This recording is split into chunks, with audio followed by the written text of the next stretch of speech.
تخيل معايا إنك تقضي 2.5 من عمرك عشان بس تخطط عشان تسرق خزنة الناس بيقولوا عليها إنها مستحيل تتسرق، لأنها موجودة تحت الأرض، وكمان فيها أبواب فولاذية ومليانة حسات الحركة، وكمان الإنذارات وكاميرات المراقبة، وأكتر من 10 طبقات حماية. وفعلا تدخلها وتوصل للي جواها وتفتح أكتر من 100 خزينة وتخرج بملايين الدولارات، وده كله من غير ولا طلقة رصاص واحدة، ومن غير كمان ما حد يحس بيك. كله ده حصل فعلا، لكن المشكلة إن الراجل اللي قدر يخدع كل أجهزة الأمان ويدخل أقوى خزنة في أوروبا نسي حاجة صغيرة جدا، حاجة بسيطة، نسي سندوتش. سندوتش زي ما انت سامع، والسندوتش ده هيكون سبب لدمار العملية بالكامل، هيكون السبب. دي مش قصة من فيلم، لا دي حكاية حصلت فعلا. قصة سرقة الماس حصلت فعلا في بلجيكا، وده كان في سنة 2003. ودي حكاية الراجل اللي قدر يدخل من الباب الأمامي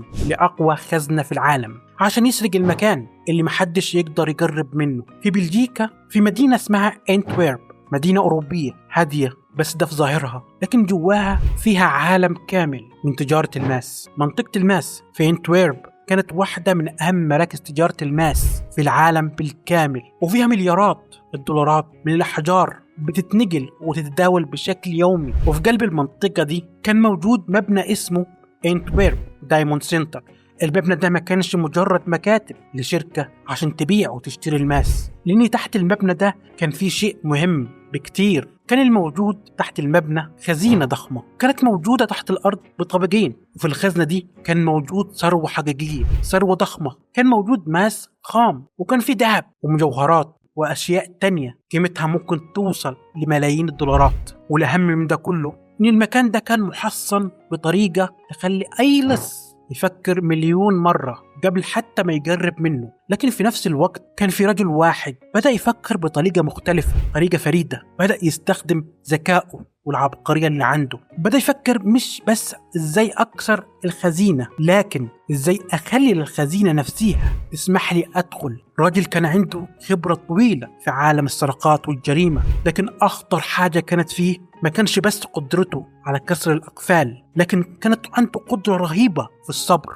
لأنه ما كانش مستعجل. قبل السرقة بسنتين تقريبا بدأ يعمل حاجة غريبة. بدأ يراقب المبنى من بعيد. داخل المبنى نفسه استأجر ليه مكتب وقدم نفسه كتاجر الماس، يعني رجل طبيعي بيشتغل داخل المبنى، بيقابل الناس، بيتحرك في المبنى ويدخل ويخرج بشكل قانوني. ومع مرور الوقت وجوده بقى شيء طبيعي، وده كان أول انتصار ليه في الخطة بتاعته. لكن الحراسة اللي المفروض تمنع اللصوص من الدخول كانت هي نفسها تسمح لهم بالدخول كمان. يعني باختصار معظم الناس لو عاوزة تعمل سرقة تخطط أيام، أسابيع، يمكن شهور. لكن بطل قصتنا كان بيلعب لعبة أطول بكتير. قعد 2.5 تقريبا. كل يوم كان بالنسبة ليه فرصة بيتعلم حاجة جديدة. مين بيجي إمتى، ومين بيفتح الباب، ومين بيوقف فين. كل تفصيلة في المبنى كان بيدرسها. إمتى الحركة بتزيد، إمتى المبنى بيكون هادي، إيه اللي بيحصل لو الإنذار اشتغل، إيه اللي بيحصل لو حد حاول يدخل. كان بيجمع كل المعلومات دي قطعة قطعة، مش بيحاول يكسر النظام، كان بيحاول يفهمه ويتعلمه ويدرسه بعمق وبصبر. ودي كانت أخطر نقطة في الخطة كلها، لأن الخزانة ما كانتش مجرد باب حديد، كان فيها أكتر من طبقة أمان، أقفال معقدة، حسات الحركة كتيرة وفي كل مكان، أنظمة عشان تكشف وجود الأشخاص، كمان حسات الحرارة، وكمان كان فيها نظام بيراقب أي اهتزاز غير طبيعي، وكاميرات مراقبة، وأبواب محصنة. يعني لو قدرت تعدي من طبقة هتلاقي الطبقة التانية مستنياك، ولو عديت من التانية هتلاقي التالتة والرابعة والخامسة والعشرة، لحد ما توصل لمجموعة ضخمة من وسائل الحماية. وكان الاعتقاد السائد في الوقت ده إن الخزنة دي ببساطة مستحيل حد يسرقها، مستحيل تتسرق. لكن بطل قصتنا كان بيدرس كل طبقة حماية، وبدأ يتعلم ويفهم إن الأنظمة مهما كانت قوية فهي من صنع البشر في النهاية. يعني ممكن يخترقها، لأن الشيء اللي يصنعه البشر ممكن إنسان تاني يفهمه ويتجاوزه. لكن بطل قصتنا ما كانش هيقدر يعمل العملية دي لوحده، فبدأ يجمع فريق، كل شخص ليه وظيفة. واحد عنده خبرة في الكهرباء والأنظمة، واحد فاهم في الأقفال، واحد متخصص في التعامل مع وسائل الحماية، واحد مسؤول عن النقل والهروب. الفريق ما كانش مجموعة عشوائية، كان كل واحد ليه دور محدد وواضح. وكان فاهمه كويس وشاطر فيه كمان، وكان الهدف واحد عشان يوصلوا لقلب الخزينة وياخدوا أكبر كمية من الثروة الموجودة جوه الخزينة. لكن قبل ما يبدأوا كان لازم يختاروا اللحظة المثالية، اللحظة المناسبة اللي هي ممكن تخلوهم يوصلوا للهدف بتاعهم. وفعلا جات الفرصة، وكان توقيتها في شهر فبراير سنة 2003. كانت عطلة نهاية الأسبوع، المبنى هيكون هادي وعدد الموظفين أقل والحركة أقل من أيام العمل. لكن في سبب تاني مهم كان في صالحهم. بطل قصتنا مدينة انتويرب كانت مشغولة بأحداث كبيرة في نفس الوقت، والناس اللي ممكن تركز في الأمن والمتابعة كانوا مشغولين في حاجة تانية خالص. وبالنسبة للعصابة دي كانت فرصة عظيمة، لكن الفرصة العظيمة دي مش معنى كده إن العملية مضمونة، لأن أول غلطة ممكن تخلي كل واحد فيهم يقضي بقية حياته في السجن. ومع ذلك قرروا يبدأوا. الليل بدأ يدخل على المدينة، المحلات بدأت تقفل، الشوارع بدأت تهدى. لكن في مكان غريب كان الفريق بيتحرك، وفعلا دخلوا المبنى بشكل طبيعي جدا بيلفتش أي انتباه. وده كان الشيء الغريب، مفيش اقتحام، مفيش انفجار، مفيش حارس يقول لك انت رايح فين ولا مطاردة. هم ببساطة دخلوا المبنى بشكل بسيط، لأن في واحد منيهم اللي هو بطل قصتنا كان عنده الحق إنه يدخل المبنى، لأن كان عنده مكتب زي ما قلنا قبل كده، وليه سنتين بيدخل ويخرج بشكل طبيعي. فوجوده مع الأشخاص اللي معاه كان طبيعي جدا. وفعلا قدروا يوصلوا للمنطقة اللي هي بتوصل للخزينة. وهنا بدأت أصعب مرحلة، لأن قدامهم بالضبط كان في نظام أمان فتحوه وقدروا يتغلبوا عليه. وبعد كده لقيوا نظام أمان تاني وفعلا تعاملوا معاه. وبعد كده طبقة تالتة ورابعة. كان كل خطوة كانت لازم تتحسب، لأن أي خطأ ممكن يشغل أجهزة الإنذار. والإنذار هنا مش مجرد صوت مزعج، الإنذار هنا معناه في خلال دقايق المكان ممكن يتملي بالشرطة. لكن الفريق كان مستعد، كل شخص عارف هو بيعمل إيه. وبهدوء شديد بدأوا يتعاملوا مع طبقات الحماية واحدة ورا التانية، وأخيرا وصلوا للباب اللي هو كان مستحيل، اللي وراه الثروة. وكان الفريق واقف قدامه، مفيش وقت للتوتر، مفيش مكان للخطأ. وبدأوا فعلا يفتحوا الأنظمة والأقفال. وبعد وقت من العمل الباب فتح فعلا، ولأول مرة دخل اللصوص المكان المفروض إن أي لص مستحيل يدخله. جوا الخزينة كانت مليانة بصناديق الأمان، حوالي 160 صندوق، كل صندوق ممكن يكون جواه ثروة. لكن الفريق ما كانش عارف بالظبط ايه اللي هيلاقيه. وبدأوا يفتحوا صندوق ورا التاني، وبدأوا يلاقوا ناس وذهب ومجوهرات وفلوس، واستمروا يفتحوا. وفي النهاية فتحوا 123 صندوق واخدوا كل شيء ممكن يشيلوه. الثروة اللي كانت قدامهم كانت ضخمة جدا، واللحظة دي كان المفروض انهم يكونوا في اسعد لحظات حياتهم. لكن في حاجة واحدة لسه لازم يعملوها، انهم يمسحوا اثرهم. الفريق كان عارف ان الكاميرات ممكن تكون اكبر خطر ليهم، لأن لو حتى قدروا يخضعوا الحراسة ولو وشوشهم ظهرت في التسجيلات القضية هتتحل.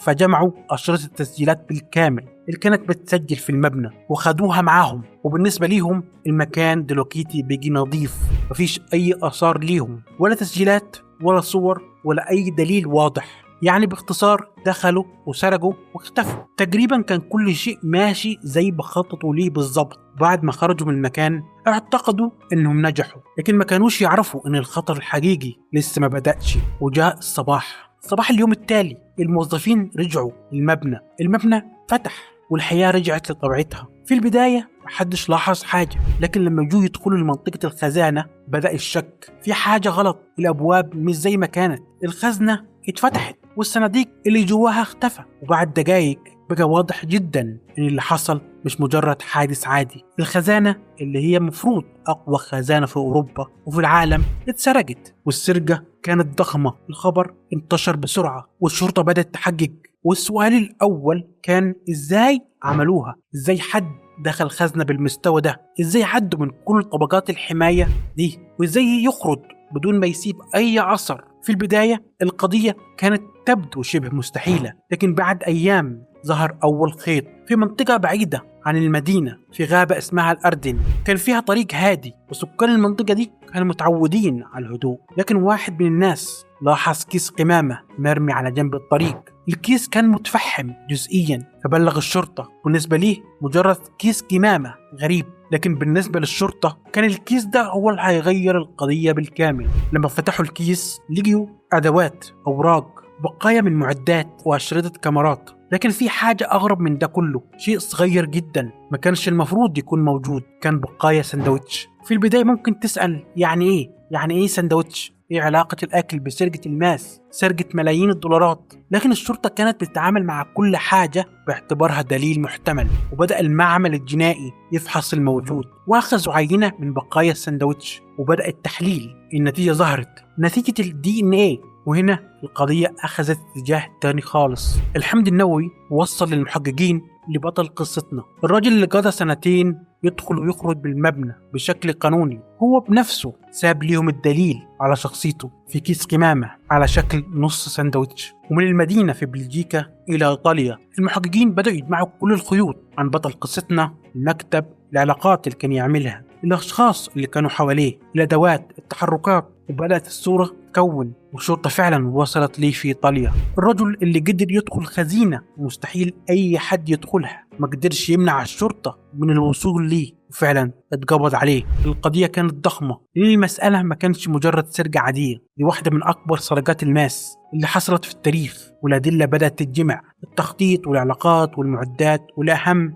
الدليل الجنائي. بطل قصتنا بموقع التخلص من الأدلة. في النهاية بطل قصتنا صدر ضده حكم ب10 سنين سجن، وكمان شركائه في الجريمة اتحكم عليهم. لكن رغم الأحكام كان في شيء مهم ناقص، الماس، المجوهرات، الذهب راح فين؟ الملايين راحت فين؟ الشرطة قدرت توصل للناس لكن ما قدرش ترجع الثروة، ما قدرش ترجع الماس، الذهب. ملايين الدولارات من قيمة المسروقات اختفت، ومع مرور السنوات جزء كبير من الثروة دي ما ظهرش. وهنا بقى السؤال، هل الفريق باع الماس؟ هل اتقطع وتغير شكله؟ هل نقلوه لبلاد تانية؟ هل اتقسم بين أفراد العصابة؟ الحقيقة الكاملة محدش يعرفها لغاية اللحظة. وفي النهاية السرقة نفسها كانت عبقرية في التخطيط. راجل قضى 2.5 سنين يدرس عشرات الطبقات من الحماية والأمان، واحتاج فريق كامل عشان يخترق خزنة محصنة، وقدر يخرج بملايين الدولارات.